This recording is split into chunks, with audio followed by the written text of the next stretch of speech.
এত কাজ আনলাই কোনো সময়। আম্মা এত রাইতে আননে আনো কিছু লাগবো? আনের কি শরীরটা খারাপ? আনে কি আরে কিছু কইতে চান? তো কই ফালান।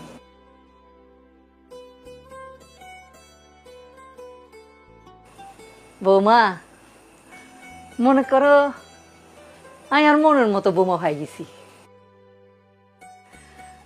আজ আমায় বুঝছনি, যেদিন স্বপ্ন দেখছিলাম বউরে লই, যে আর হুতের বউ একেবারে আঙ্গ ফ্যামিলির মতন হইব, নোয়াখালীর মতন ফাঁকশাক করতে হারব, নোয়াখালীর মানুষের মতন কথাবার্তা কইতে হারব, তারপর মনে করো এই যে ঘর বাড়ি ব্যাগ কিছু গুছাই কাছে রাখতে হারব। ব্যাগ খাই গেছি, আল্লাহর কাছে লাখ লাখ শুক্রিয়া, আলহামদুলিল্লাহ। তো বৌমা, আমি তো খুশি হয়েছি। Thank you. ওই সুজন্যা, যে মা, তোর আব্বা তার ব্যাগ সম্পত্তি আর নামে লিখে দিছিল না, তো বৌমা তো আমগো মনের মতন বই গেছে।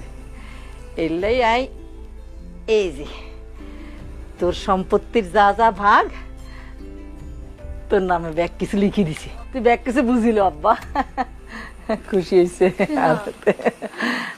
জামাই।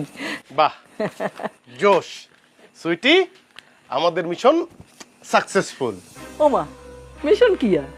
আচ্ছা আম্মা, তোমাদের কি ধারণা আমার এত উচ্চ শিক্ষিত এত সুন্দরী একটা বউ, যে শহরে বড় হয়েছে, শহরের আলো বাতাসে বড় হয়েছে, সে কিনা এই গ্রামে থাকবে তোমাদের সাথে, আবার তোমাদের খেদমত করবে, তোমাদের কথা শুনবে?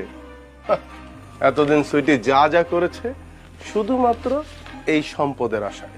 যেহেতু সম্পদ আমরা এখন পেয়ে গেছি, তাহলে এই গ্রামে আর এক মুহূর্ত না। সুইটি চলো, আমরা এখনই ঢাকা চলে যাবো। চলো চলো চলো চলো।